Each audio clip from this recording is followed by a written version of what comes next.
توی این ویدیو قراره در مورد دیتا فانکشن ها صحبت کنیم که ببینیم توی این فانکشن هایی که توی دسته دیت برای ما قرار میگیرن چجوری میتونیم استفاده کنیم، مثل year, quarter, month name, day, week, is a week. ببینیم چجوری از اینا میتونیم استفاده بکنیم.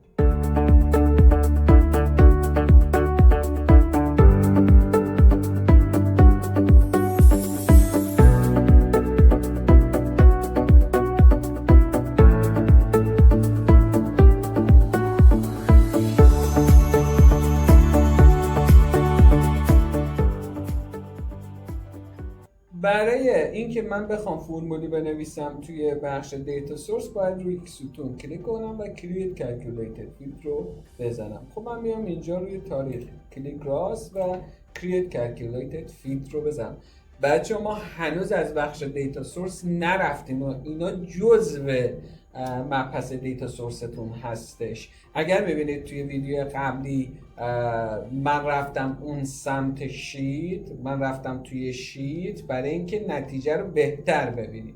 خب اینجا ما یعنی چیکار میکنیم؟ من year میخوام سال رو جدا کنم. خب میام اینجا از تابع year استفاده میکنم و یه رو میزنم و دیتم رو میدم که میشه order date.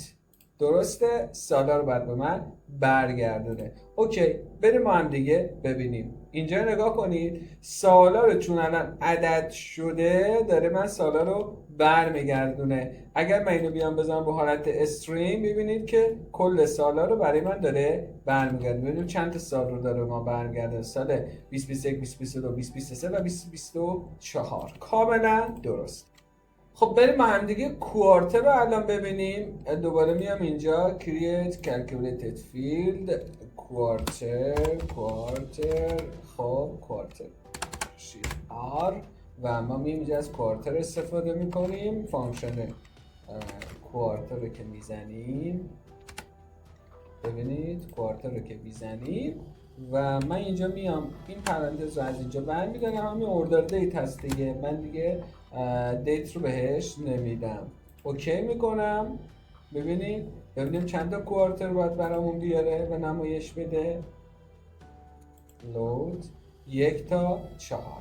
1 تا 4 تا کوارتر تو هر سال داره به ما برمیگردونه.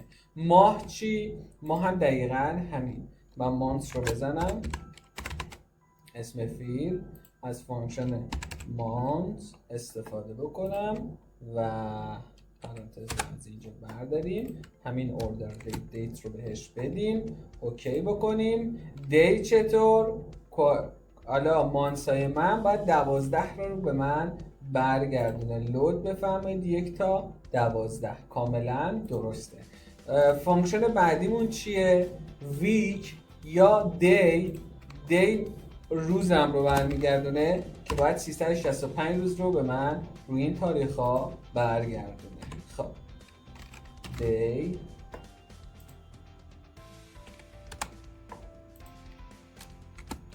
و بریم نتیجه رو با هم دیگه ببینیم. بریم با هم دیگه ببینیم که 365 تا رو برای ما برمیگرده. 1 تا 31 برای هر ماه 1 تا 31 رو داره به من برمیگردونه. یعنی 365 تا تو کل سال من اگه بخوام خریدام رو بگم که خریدا چجوری بوده، روی 365 روز سال داره به من برمیگردونه. اینجا برای هر ماه رو داریم که 1 تا 31. بریم با هم دیگه، درسته؟ بریم با هم دیگه فانکشن بعدی رو ببینیم. هفته که توی سال توی ماه باید 4 تا هفته رو به من برگردونه. خب اسمشو میذاریم ویک.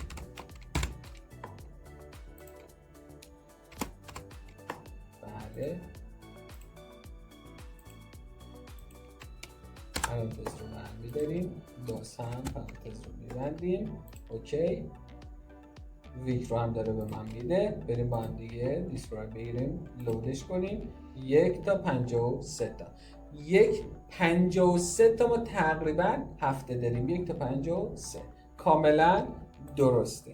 بریم در مورد من یه زمان سفارش دارم، یه زمان ارسال. خب میخوام ببینم چقدر مدت زمان طول کشیده از زمان ثبت سفارش مشتری تا زمان ارسالش. خب دوباره میام اینجا create calculated field، اینجا calculation رو میذاریم سر جای خودش بمونه، هر اسمی خواستید میتونید استفاده کنید، من میذارم calculation بمونه. میگم از تابع date div استفاده میکنم و اینجا میگه part date، میگم دی بده، روزانه به من بده. خب بذارید داخل دابل کوتیشن باید بگیم دی رو به من بده، ویرگول استارت دیتش میشه اوردر دیت، ویرگول شیپ دیت. اوکی. و هفته رو میتونی بهش بدی، یعنی بهش بگی که از هفته چندم بیاد. ببین آخرش که شما میزنی میتونی بهش ندی استارت آف ویک، هفته استارت هفته تو بهم بگو، استارت هفته رو بهم بگو از کدوم روز هفته میخوای استارت بزنی، که ما این بخش آخرش رو نمیدیم و اوکیه. بریم با هم دیگه ببینید 4 روز طول کشیده، 7 روز، 5 روز، 6 روز. بیشترین زمانی که طول کشیده رو میتونیم توی بخش ویژوالیزیشن بریم و ازش استفاده بکنیم به همین راحتی. یه زمانی از شما اسم ماها رو نیاز دارید، دوباره میام اینجا create calculated field، میذارم month name، میایم اینجا میایم از فانکشن date name استفاده میکنیم. من بخش اولش رو میدم months به من بده، درست. و بخش حالا سینگل کوتیشن دابل کوتیشن فرقی نمیکنه، دیت هم که میشه order date. و دوباره بازم میگه استارت ویک رو هم باید بهش بدید، میتونید بهش ندید. بریم ببینیم ماه هم برای ما جنیری فوریه، بریم ببینیم چند تا ماه رو برای ما شناخته. میبینید 12 ماه رو واسه من کامل شناخت. اگر این ویدیو برات کارآمد بود ممنون میشم لایک، کامنت و سابسکرایب رو فراموش نکنید.